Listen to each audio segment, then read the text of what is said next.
Hi, I'm Jessica Brown, Mrs. Colorado Universal 2021, and this is Beyond the Barbie, Powerhouse Paper Dolls, my interview series that gets beyond what the world sees and talks about what is important to us, what inspires the women who have inspired me. Beyond what we talk about just in day-to-day conversations, the stuff that really matters. What do we want people to know about us? What do we want to leave behind? Joining me today is one of my dearest friends, Miss Melissa Birmingham. Welcome to my program. Thank you. Now, you are linked to the interview before you. So if this is your first time watching Paper Dolls, the reason it's called Paper Dolls is because each interview is linked to the one before and after with something that interviewee has in common with both the women being interviewed before and after. And you don't like what you're being linked with, but your daughter did it. Your daughter linked you to the woman before because her middle name is Taylor, and she announced at practice that it was for Taylor Swift. And even though you have said, no, it's not, it's too late. What's done is done. Because it was one of those things that I was really unsure how I was going to link everybody. I was like, oh, am I going to do this big questionnaire? Do I need to get to know them so well? And so far, it has just kind of fallen into my lap each time. So I just interviewed Whitney, and she talked about, really loving Taylor Swift and her as an artist, and named her daughter, gave her the middle name Taylor after Taylor Swift. And I was sitting there musing, all right, now, who should I put next? How am I going to link them? And as I'm sitting there musing about it, Lauren stands up and announces that her middle name is Taylor after Taylor Swift, whether or not it's true. And I just love how that happens. I think that, that you put that stuff out to the universe and it just brings it back. And the reason you're in this interview series, and I say that it's women who inspire and influence me, and you certainly do. I want to talk about everything that you have going on in your life. You're one of those overachievers, never say noers. They say if you want something done, give it to a busy person. You're my busy person. So what is your current project? And also I'd like to know what you did right before this. So my current project is I am actually taking my classes to get my real estate license to be a broker in Colorado. I've always wanted to do it. When I was 18, I'm like, oh, I should do it. And then I decided against it and did some other things. And now I didn't know it went all the way back to then. It did. It did, because I never knew what I wanted to do with my life. And so like, oh, I thought that would be fun. And then I went into business. And what did you do first? What did you do before you did the childcare? I was actually a banker. I was a personal banker.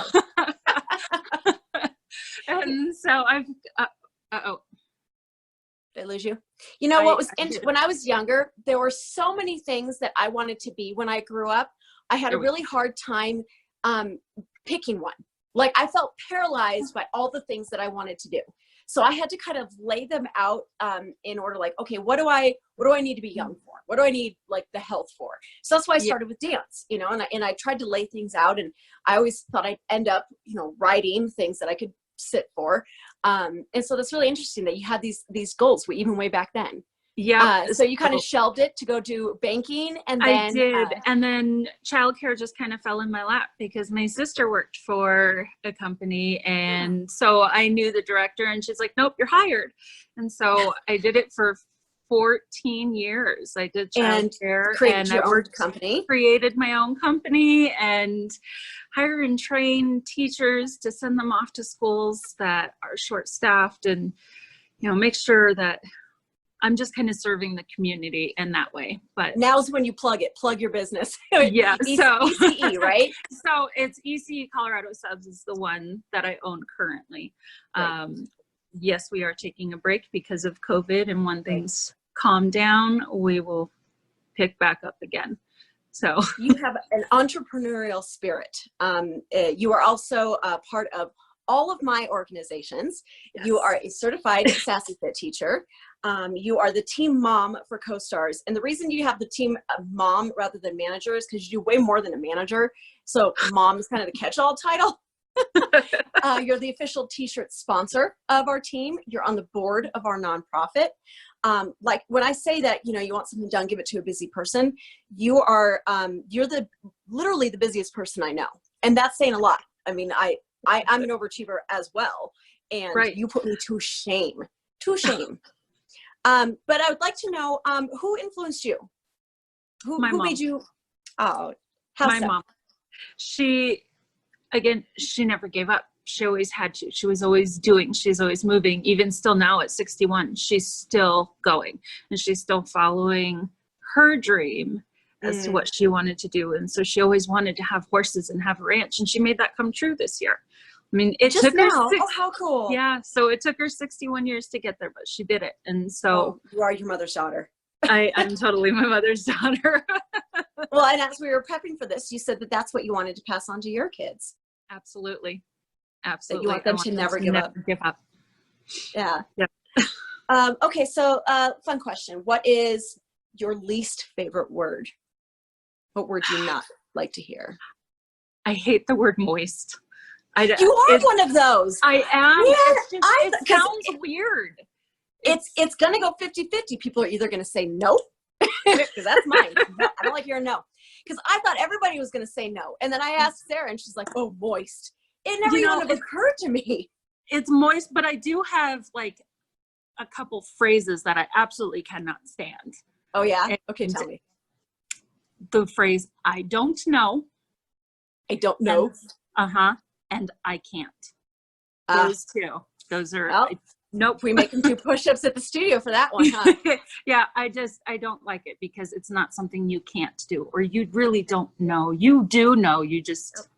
Yep. So, well, and we say to the kiddos that, you know, I'm never going to ask you to fly. So anything I ask of you, you're capable of.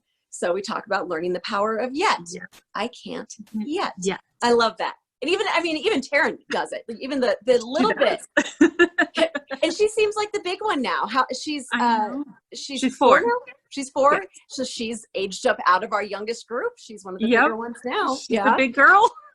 It happened like overnight. She went from being this toddler with the curly Q doing our cheers to like an actual member of the team. Yeah. Kind of crazy. All right. So COVID question. If you could travel anywhere, I'm going to ask you 2 questions. If you could travel anywhere with the kids, where would you go? And if you could travel anywhere without the kids, where would you go? If COVID weren't happening. I think we'd definitely go back on a cruise. Like maybe a Disney cruise. Definitely we want to do that. And then without the kids, we've always wanted to travel Europe. Yes. So, always Europe. So that is on our bucket list. Big kids, Big Ben. Oh man. That is when I was in my 20s and I was a waitress, I had all these different jars, like when I would get my tips, and I would put, I'd separate out my cash into, I'm saving for this, I'm saving for this. And I had my little Europe jar, you know, and it would always get, it would start filling up and then I'd get, flat tire, and the curse of being a single mom. But it was just all these years I've planned and planned and planned on going. And I'm really, really hoping that it's now within reach, because I was just always meant to see the world. Yeah. My mom was a guide for a travel agency when she was younger. And so she would lead tour groups like all around the world, and she's seen all of these things. And because I became a mom much younger, I put roots down. So we just had these kind of flip-flopped experiences. So there's so much I want to see, so much I want to do. There's so much culture and history, and I just want to see. Well, and I've always wanted to, my lifelong goal is to do this like video series around the world. Like, here's Sassy Fit from so-and-so, and we're integrating this cultural dance into our Sassy Fit. And I would love to teach people about the world through dance. That's my dream project. Well, so you have a strong mom. You're obviously a strong woman, and you're raising some really strong kids, super strong kids. But what do you want your legacy to be? What do you want to leave behind, and what do you want to be known for and remembered for? I want to be remembered for the fact that I had a good heart, and I always put my best foot forward, and I did whatever I could for anybody. That I would give you the shirt off my back if I had to.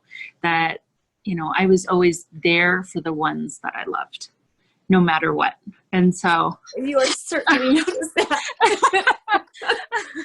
that's what I want to leave behind, just to know that I did good in the world. Even if it was just a small thing and I made a small impact, gosh, for somebody that's. You have a significant impact on everyone who knows you. Thank you.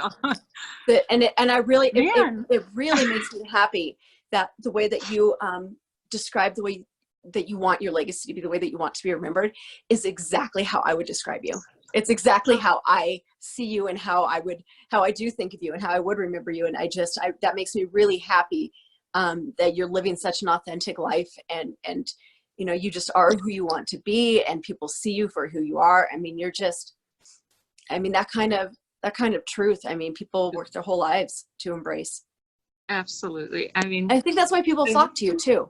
There's not a lot of nonsense around you. There's no airs. There's no not trying to keep up with the Joneses. There's just, you are who you are. You're genuine in your desire to help. And when you help, it's not because you're trying to get something from it, you're just a good person with a good heart. And your whole family's like that too. At every possible event, all the Birmingham show up and all of you go to work. It's like, and especially now that Taryn can carry stuff. It's just, you guys are just like a one family show. Once you guys are there, we're good. We're good.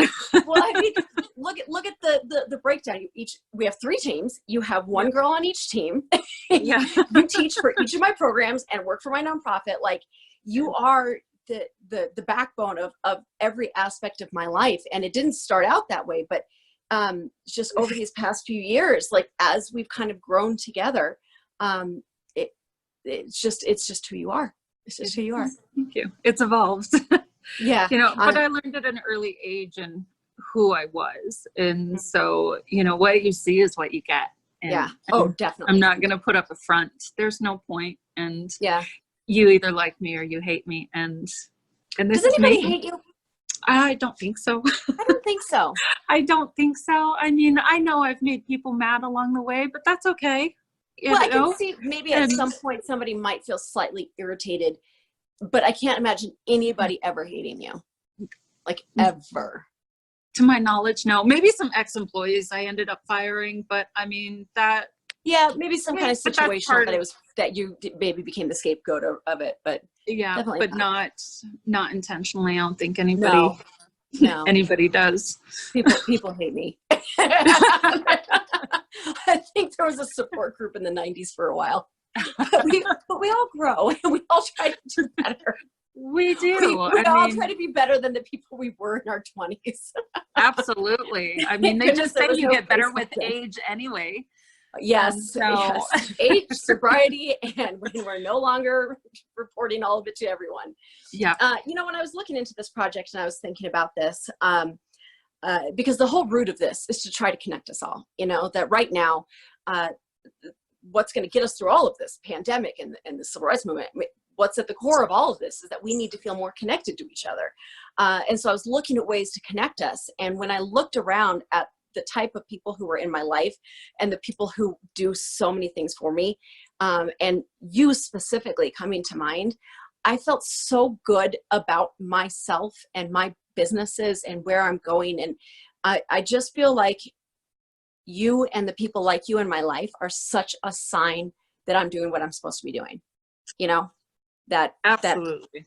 That you bring in the right people when you're going the right direction. So this is where we're supposed to be. And I couldn't be doing any of this if you hadn't walked into the studio 2 years ago. 2 years, 3 years? 3 years. 3 years. Yeah. 3 years now. Yeah. We've done a lot in 3 years. We have done a lot in 3 years. Yeah. What is that Maya Angelou quote? People don't remember what you say, but they remember how you make them feel. Yep. And you said you wanted to be remembered as never giving up. So you're like the unsinkable Molly Brown, but you're like the unsinkable Maya Angelou Brown. But since my last name is Brown, I'll just adopt you. Okay. because that's you, that you're unsinkable, and people remember how you make them feel, and you light up everyone around you. Thank you. I mean, I was Thank you taught for to be a talking with me. strong woman, so that's You are, and your kids are little yous. I mean, just look at them. You have 4 kids, and yet somehow they all look identically like you, but they don't look like each other. right. I know. Somehow It's crazy. you got all these little mini-me's. It's incredible. Thank you so much, Melissa. You're I am so grateful to welcome. have you on today. Thank you. And that is the end of today's Powerhouse Paper Dolls Beyond the Barbie.